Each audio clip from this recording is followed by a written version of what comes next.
So, this is more on positive energy mga kapiksi. So, una, sabi nga natin mga kapiksi, abundance, no? So, this is financial gains mga kapiksi, no? So, talagang kubra-kubra kayo guys sa abundance, sa pagpapala guys ngayong season na to. Kasi sabi ko nga sa inyo, ito yung season na maraming pera yung mga tao dahil nga bear month. So, yung iba sa inyo, pwedeng nakuha nyo na or makukuha nyo na yung inyong 30th month mga kapiksi. And I'm sensing na yung iba sa inyo guys, parang gagamitin nyo din itong mga 13th month na to, yung iba, if not all, mga kapiksi, parang gagamitin nyo siya na pang-invest sa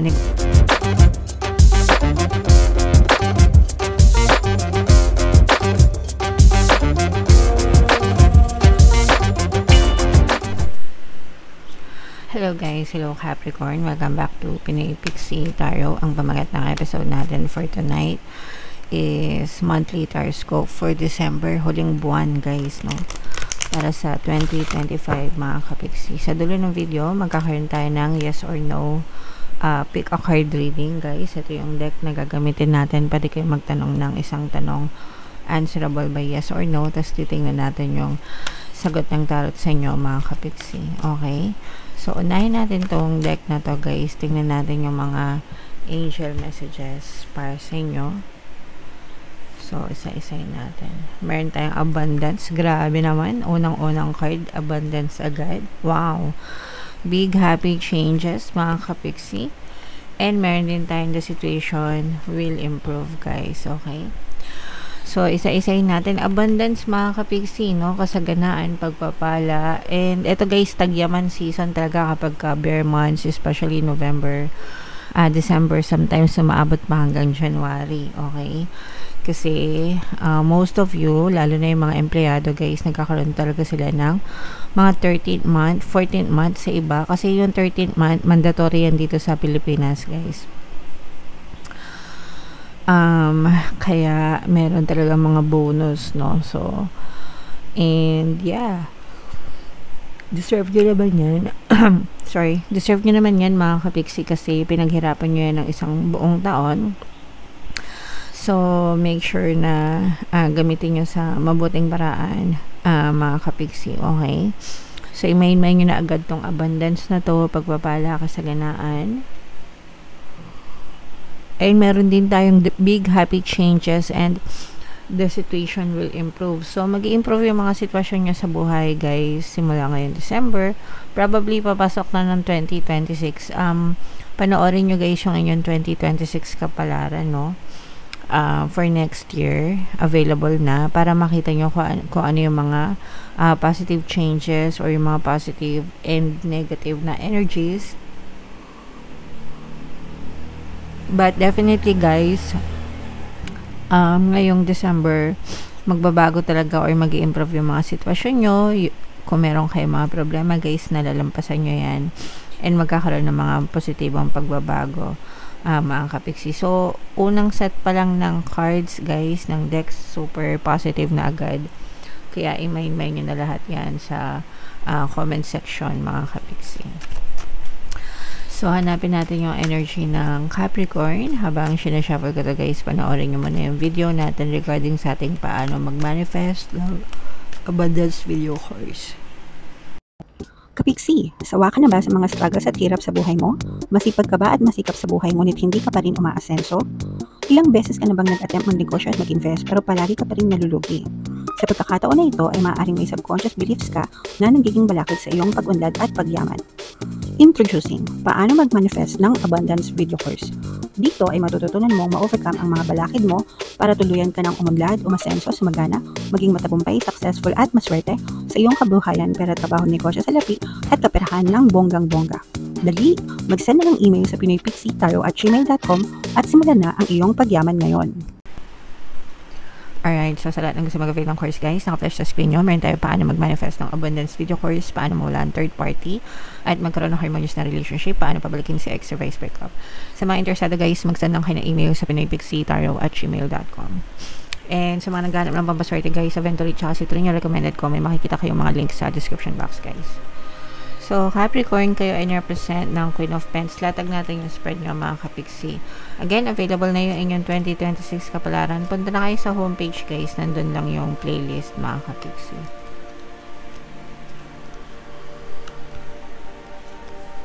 So, dito, mayroong presence ng fire sign, Aries, Leo, Sagittarius, and another earth sign, guys. Ito yung energy nyo. Capricorn, Taurus, Virgo. So, for some of you guys, maaari may mga ganyang element kayo sa inyong natal chart, or you may be dealing with other signs na may ganyan sa kanilang natal chart. So, this is more on positive energy, mga kapiksi. So, una, sabi nga natin, mga kapiksi, abundance, no? So, this is financial gains, mga kapiksi, no? So, talagang kubra-kubra kayo, guys, sa abundance, sa pagpapala, guys, ngayong season na to. Kasi, sabi ko nga sa inyo, ito yung season na maraming pera yung mga tao dahil nga bear month. So, yung iba sa inyo, pwedeng nakuha nyo na or makukuha nyo na yung inyong 30th month, mga kapiksi. And I'm sensing na yung iba sa inyo, guys, parang gagamitin nyo din itong mga 13th month na to. Yung iba, if not all, mga kapiksi, parang gagamitin nyo siya na pang-invest sa negosyo or kung ano mang investment. Kasi gusto nyo siyang mapalago pa, no? Gusto nyo siyang mapalago pa. Ayaw nyo siya na parang, ayaw nyong manghinayang na parang mawala lang siya ng ganun-ganun lang. Gusto nyo na parang more, parang bumalik siya ng more pa sa inyo, mga kapiksi.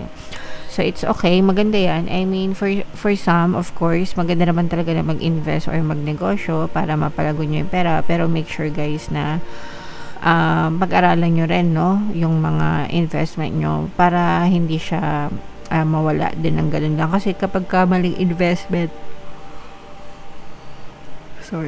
kapag maling investment yung mapaglagyan nyo, guys, maaaring mawala din siya ng parang bula. So, yeah, make sure na pag-aralan nyo mismo.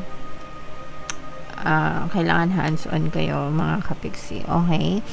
And ito naman, guys, maganda yung relationship energy nyo, guys. Actually, for some of you, parang nag-heal yung mga relasyon nyo. Kung meron kayong mga karelasyon, nag-heal yung mga sugat nyo, nagkakaroon ng reconciliation, nagkakaroon ng forgiveness, guys, sa relationship, and mas nag-i-strengthen yung inyong relationship, mga kapiksi. Maganda rin ito kasi for some of you, guys, nag-i-improve, no? Kaya nga dumating dito yung yung energy natin na the situation will improve.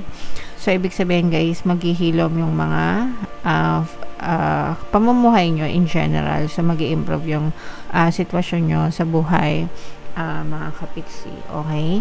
And, yeah, so, ito, no, relationship-wise, maganda yung relationship nyo actually.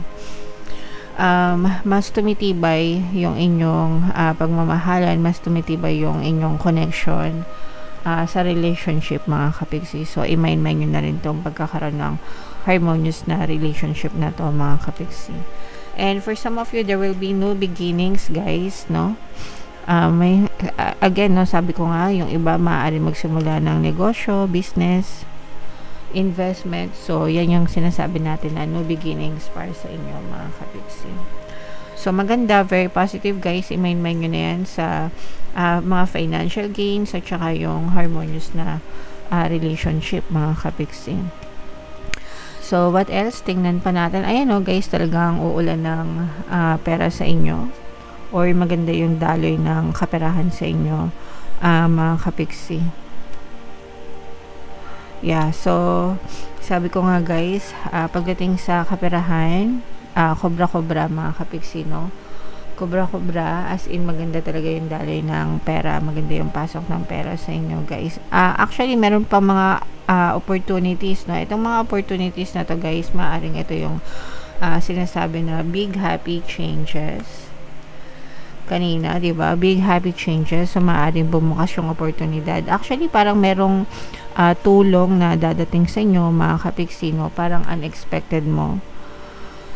Unexpected na tulong na dadating sa inyo, guys, para mas lalong parang advice, some kind of advice, parang maggagabay sa'yo, mag-a-advise sa'yo, magko-coach sa'yo, no? Especially, guys, kung plano nyo talaga na magnegosyo or plano nyo na mag-invest, parang it's either may kakilala kayo or may makikilala kayo.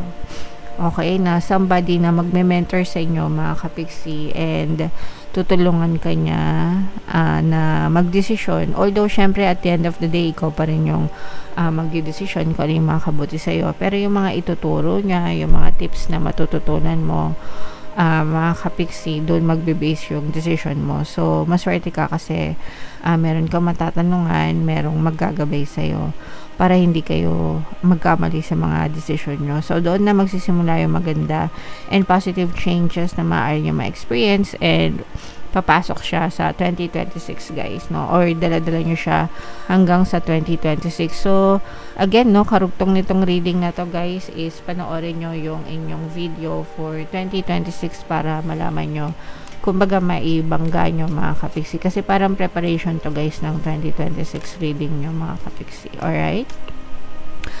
Okay, so i-mind nyo na guys lahat ng mga positive, no? Lahat ng mga positive na nabanggit ko, i-mind nyo na sa comment section.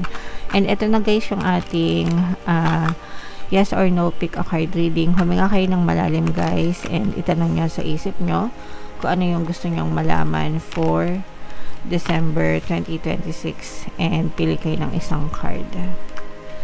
Sa lahat ng gustong matuto mag-manifest guys, pwede kayong mag-join sa membership program natin para mapanood nyo yung mga manifestation videos natin. I-click nyo lang yung join button sa baba. Alright, so hinga ng malalim, itanong yung tanong and then pili ng isang card. Card 1, card 2, card 3. Kung card 1 ang napili nyo guys, ang sagot sa tanong nyo ay yes. Kung card 2 naman, ang sagot sa tanong nyo ay no. And kung card 3 naman guys, ang sagot sa tanong nyo ay yes mga kapiksi. Alright? Okay, so yeah. Comment down below guys if naka-resonate kayo, yung magaganda, i-mind nyo na. And for more tarot readings, ito yung, 2026 kapalaran nyo guys. Ito naman yung ating success stories ng paano mag-manifest ng abundance video course. Thank you for liking, sharing, and subscribing. See you next time guys. I love you all. Have a nice day. Bye-bye.